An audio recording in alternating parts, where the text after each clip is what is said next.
देशातील महत्त्वाच्या परीक्षांच्या पेपरफुटी प्रकरणी लाखो विद्यार्थ्यांच्या भविष्याशी खेळ करणाऱ्या केंद्रीय शिक्षण मंत्री धर्मेंद्र प्रधान यांनी नैतिक जबाबदारी स्वीकारून राजीनामा द्यावा म्हणून सोनम वांगचुक यांनी दिल्ली येथील आंदोलन व त्यांच्या भूमिकेला पाठिंबा देण्यासाठी सातारा येथील भूविकास चौकामध्ये सातारा जिल्ह्यातील सामाजिक कार्यकर्त्यांच्या वतीने शनिवारी आत्मक्लेश आंदोलन करण्यात आले।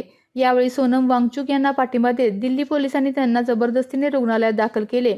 या पोलिसांच्या कारवाईबद्दल नाराजी सुद्धा यावेळी व्यक्त केली। देशातील शिक्षण व्यवस्थेमधील वारंवार होणाऱ्या पेपरफुटीच्या घटनांनी लाखो विद्यार्थ्यांच्या भविष्याशी खेळ सुरू आहे। मेहनत करून परीक्षा देणाऱ्या विद्यार्थ्यांचा विश्वास डळमळीत करणाऱ्या या प्रकरणांमुळे संपूर्ण परीक्षा व्यवस्थेवर प्रश्नचिन्ह निर्माण झालेले आहे। या प्रकरणी सर्वोच्च जबाबदारी असलेले केंद्रीय शिक्षण मंत्री धर्मेंद्र प्रधान यांनी या अपयशाची नैतिक जबाबदारी स्वीकारून राजीनामा द्यावा किंवा केंद्र शासनाने त्यांना पदावरून हटवावे। या रास्त मागणीसाठी सोनम वांगचुक यांनी जंतर मंतर येथे मागील 20 दिवसांपासून बेमुदत उपोषण सुरू केले आहे।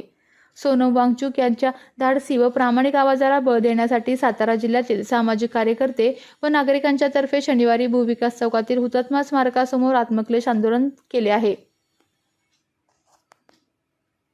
बाबासाहेब आंबेडकरांच्या मागे झाशीच्या राणीच्या मागे संघर्ष हा आपल्या रक्तात आहे आणि समाजासाठी या देशात मुलांच्या शिक्षणाच्या व्यवस्थेसाठी जर कोण संघर्ष करत असेल तर त्या संघर्षाला हाक देण्याची ही आपली नीती आहे। पहिल्यापासून अन्यायाविरोध राहण्याची आपली नीती आहे। त्या नीतीप्रमाणे आज आपण इथं सोनम वांगचुक सरांना पाठिंबा देण्यासाठी खरं उपस्थित राहिलो आहे।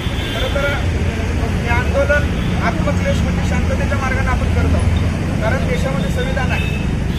जर ही वेळ लढायची असती तर आपण तलवारी घेऊन कधी दिल्लीला गेलो असतो, पण संविधान आहे या देशात, त्यामुळं शांततेनं संविधानानं आणि शांतीच्या मार्गाने आपण हे आंदोलन करत आहोत। पण या सरकारनं जर भविष्यामध्ये या शांतीचा मार्ग लक्षात ठेवला नाही तर अजून सुद्धा आपलं काही रक्त शांत राहिलेलं नाही महाराष्ट्रात। आपण दिल्लीपर्यंत कूच करून जाऊ आणि संघर्ष कुठल्याही टोकाचा असू द्या, तो संघर्ष करण्याची आपण धमक ठेवत आहोत।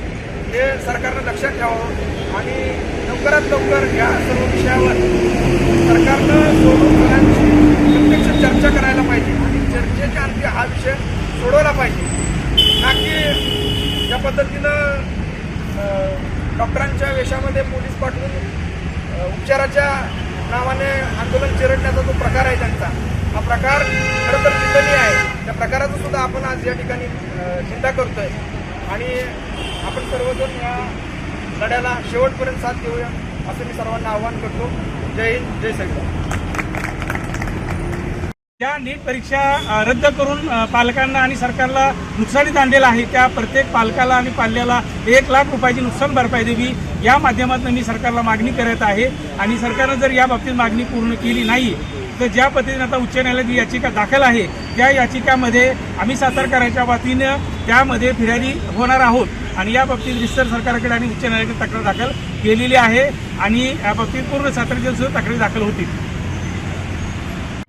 विविध कंपन्यांमध्ये जॉब मिळवण्यासाठी किंवा स्वतःचा उद्योग व्यवसाय करण्यासाठी 1 वर्ष कालावधीचे महाराष्ट्र शासनाचे तांत्रिक कोर्सेससाठी Patil electronics institute Satara. Electrical supervisor, automobile mechanic, electrical wireman, motor winding, 2 wheeler 4 wheeler mechanic, computer operator, computer hardware आणि डिप्लोमा कोर्सेस। पात्रता 10वी 12वी एसटी पासची सोय। Patil electronics institute, Radhika road, Satara 98 220 97 071। 1986 पासून तंत्र शिक्षणामधील अग्रेसर संस्था पाटील इलेक्ट्रॉनिक्स इन्स्टिट्यूट। आपल्या तालुक्यातील जिल्ह्यातील बातम्या सर्वप्रथम पाहण्यासाठी आजच सातारा न्यूजला YouTube चॅनलवर सबस्क्राईब करा, लाईक करा, शेअर करा आणि बेल आयकॉन प्रेस करायला विसरू नका।